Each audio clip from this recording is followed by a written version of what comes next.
अगर मैं आपसे ये कहूं कि जहां आप हिमालयाज की बड़ी बड़ी चोटियां देखते हैं वहां कभी समुद्र हुआ करता था, तो आप कैसा फील करेंगे?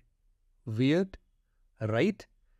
लेकिन दोस्तों, ये सच है कि आज से करीब 500 मिलियन ईयर्स पहले हिमालयाज की जगह पर एक विशाल समुद्र हुआ करता था जिसे हम टिथिस सी के नाम से जानते हैं।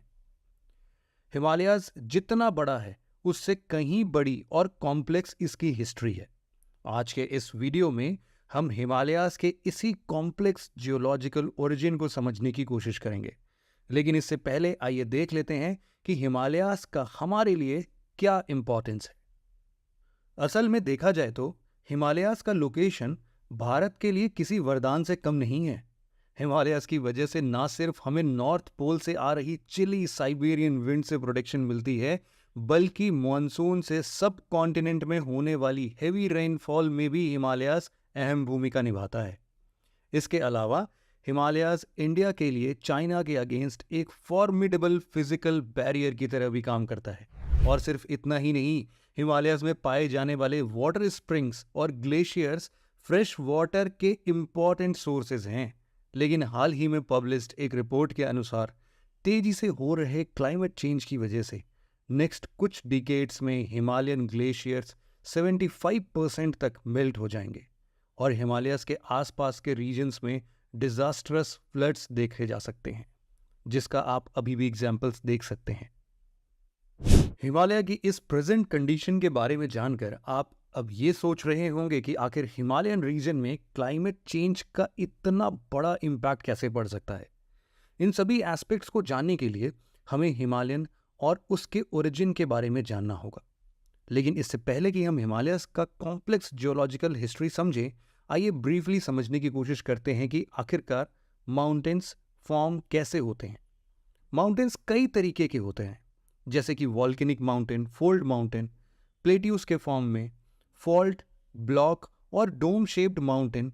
लेकिन आज के डिस्कशन को हम फोल्ड माउंटेन्स तक ही सीमित रखेंगे। एक फोल्ड माउंटेन का निर्माण तब होता है जब दो या दो से ज्यादा कॉन्टिनेंटल टेक्टोनिक प्लेट्स एक दूसरे को पुश करते हैं और जिससे टेक्टोनिक प्लेट्स में एक जियोलॉजिकल प्रेशर काम करता है। इस प्रेशर की वजह से रॉक्स, डिब्रीज एटसेट्रा फोल्ड होकर सरफेस पर माउंटेन्स बनकर अपीयर होते हैं। जियोलॉजिकल लैंग्वेज में इस प्रोसेस को ओरोजेनी कहा जाता है। तो दोस्तों, ये तो बात हो गई फोल्ड माउंटेन्स के फॉर्मेशन प्रोसेस की। अब आइए देखते हैं हिमालयास का फॉर्मेशन प्रोसेस क्या है। हिमालयन माउंटेन्स वर्ल्ड की टॉलेस्ट माउंटेन रेंजेस हैं, जो वेस्ट में पामिर नॉट से शुरू होकर ईस्ट में पूर्वांचल माउंटेन्स तक फैली हुई हैं।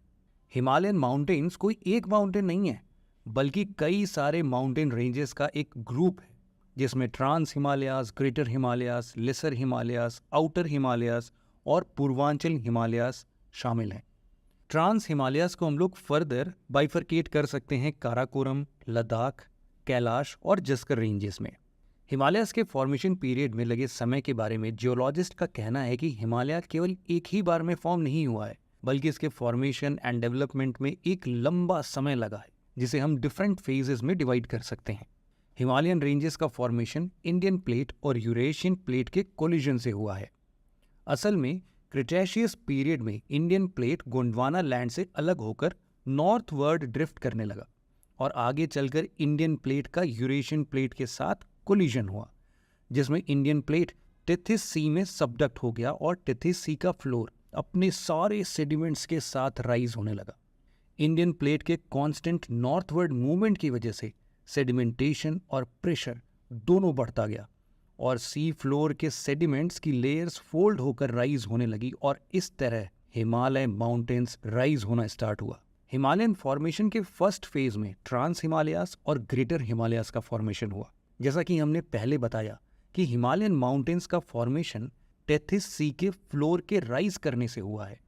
इससे हमें ये पता चलता है कि ट्रांस एंड ग्रेटर हिमालयास के फॉर्मेशन में टिथिस सी के ओरिजिनल फ्लोर सेडिमेंट्स का इंपॉर्टेंट कंट्रीब्यूशन था।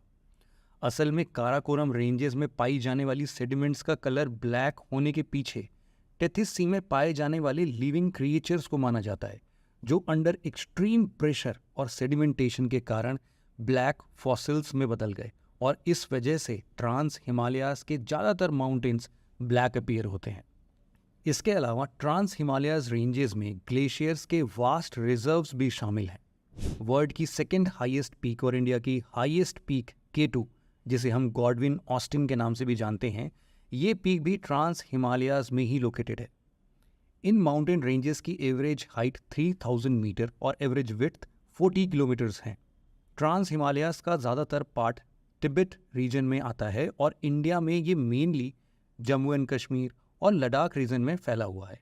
बात अगर अब ग्रेटर हिमालयन रेंजेस की जाए तो ये रेंजेस मेनली आर्कन रॉक से बनी हुई है और ये रेंज वेस्ट में नंगा पर्वत से आर्क बनाते हुए ईस्ट में नामचा बरवा पीक तक कॉन्टिन्यूअस है। जोजिला, बुर्जिल्ला, शिपकीला और नाथुला इस रेंज में लोकेटेड कुछ इंपॉर्टेंट पासेस हैं। इसकी एवरेज हाइट 6100 मीटर्स है, जबकि एवरेज विड्थ अप्रॉक्सीमेटली 25 किलोमीटर है। हिमालयन की मैक्सिमम हाईएस्ट पीक जैसे mount Everest, Kanchenjunga, K2, Dhaulagiri, नंगा पर्वत, अन्नपूर्णा इसी रीजन में आते हैं, जिनमें से माउंट एवरेस्ट वर्ल्ड की हाईएस्ट पीक है, जबकि K2 और कंचनजंगा भारत की first and second highest peak है। Trans Himalayas and middle Himalayas के बीच में ही काठमांडू वैली सिचुएटेड है। इंडिया में ग्रेटर हिमालयाज की माउंटेन रेंजेस जम्मू कश्मीर से लेकर सिक्किम तक फैली हुई है। ट्रांस और ग्रेटर हिमालयन रेंजेस के बाद लेसर हिमालयाज या मिडिल हिमालयाज का फॉर्मेशन हुआ। ट्रांस हिमालयाज के राइज होने के बाद भी इंडियन प्लेट और यूरेशियन प्लेट एक दूसरे से कॉन्टिन्यूसली कोलाइड कर रही हैं और इसी कॉन्टिन्यूस कोलिजन की वजह से मेन बाउंड्री फॉल्ट पर deposited sediments folded mountain ranges के रूप में राइज करने लगे, जिसे हम लेसर हिमालयाज के नाम से जानते हैं। पीर पंजाल, धौलाधर, मसूरी रेंज, नाग टिबा और महाभारत रेंजेस लेसर या मिडिल हिमालयाज के कुछ इंपॉर्टेंट रेंजेस हैं। आज के ज़्यादातर हिल स्टेशन जहां आप घूमने जाते हैं, जैसे कि शिमला, मसूरी, रानीखेत, नैनीताल, अल्मोड़ा और दार्जिलिंग, ये सब भी लेसर हिमालयाज में ही लोकेटेड हैं। लेसर हिमालयाज के माउंटेन्स हिमाचल प्रदेश, उत्तराखंड, सिक्किम और अरुणाचल प्रदेश में पाए जाते हैं। ग्रेटर हिमालयाज और लेसर हिमालयाज के बाद आइए बात करते हैं शिवालिक माउंटेन्स के फॉर्मेशन की। शिवालिक रेंजेस का फॉर्मेशन आज से करीब 2 से लेके 20 मिलियन साल पहले हुआ था। ये रेंज लेसर हिमालयाज और ग्रेट प्लेन्स के बीच लोकेटेड है और हिमाचल प्रदेश से लेकर अरुणाचल प्रदेश तक लगभग 2400 किलोमीटर्स की लॉन्ग डिस्टेंस में एक डिसकॉन्टिन्यूअस फॉर्म में फैली हुई है। शिवालिक रेंज का फॉर्मेशन सैंड्स, ग्रेवल और इस रीजन में फ्लो हो रही रिवर्स के एल्यूवियल डिपॉजिट से हुआ है। कंप्रेशन की वजह से ये डिपॉजिट समय के साथ साथ हार्डन होती गई और इस प्रोसेस से शिवालिक रेंज का फॉर्मेशन हुआ। शिवालिक रेंज की ज़्यादातर माउंटेन्स सेडिमेंट्री रॉक्स जैसे कि sandstone, sand rocks, clay, conglomerate और लाइमस्टोन से बनी हुई है। इसकी एवरेज हाइट 600 मीटर्स से 1500 मीटर्स के बीच है, जबकि एवरेज विड्थ हिमाचल प्रदेश में 50 किलोमीटर्स और अरुणाचल प्रदेश में आते आते 15 किलोमीटर तक ही सीमित है। शिवालिक माउंटेन्स को डिफरेंट रीजन्स में डिफरेंट नामों से जाना जाता है। फॉर एग्जांपल जम्मू रीजन में जहाँ इन्हें जम्मू हिल्स के नाम से जाना जाता है, वहीं अरुणाचल प्रदेश में दाफला, मिरी, अबोर और मिशमी हिल्स शिवालिक माउंटेन्स के पार्ट बनते हैं। शिवालिक के बाद हिमालयाज के आखिरी रेंज पूर्वांचल हिमालयाज हैं, जो अरुणाचल प्रदेश से लेकर मिजोरम तक इंडो म्यांमार बॉर्डर के पैरेलल लोकेटेड है। पूर्वांचल हिमालयाज का राइज हिमालयाज रेंजेस का सडन साउथवर्ड बेंडिंग, जिसे हिमालयन सिंटेक्सियल बेंड्स भी कहते हैं, इसी के कारण हुआ था। मिशमी हिल्स के कुछ पार्ट पटकाई बम, नागा हिल्स और मिजोरम की लुशाई हिल्स पूर्वांचल हिमालयाज का ही पार्ट है। ये हिल्स वेस्टर्न हिमालयन रेंजेस के कंपैरिजन में छोटी हाइट की होती है। पूर्वांचल हिमालयाज इंडिया के 4 नॉर्थ ईस्टर्न स्टेट्स यानी कि अरुणाचल प्रदेश, नागालैंड, मणिपुर और मिजोरम में लोकेटेड है। तो दोस्तों, ये थी कहानी हिमालयाज के फॉर्मेशन प्रोसेस की और इनके इंपॉर्टेंट माउंटेन्स, पीक्स, हिल्स की। मिलते हैं आपसे ऐसे ही और इन्फॉर्मेटिव वीडियोस के साथ। तब तक के लिए जय हिंद।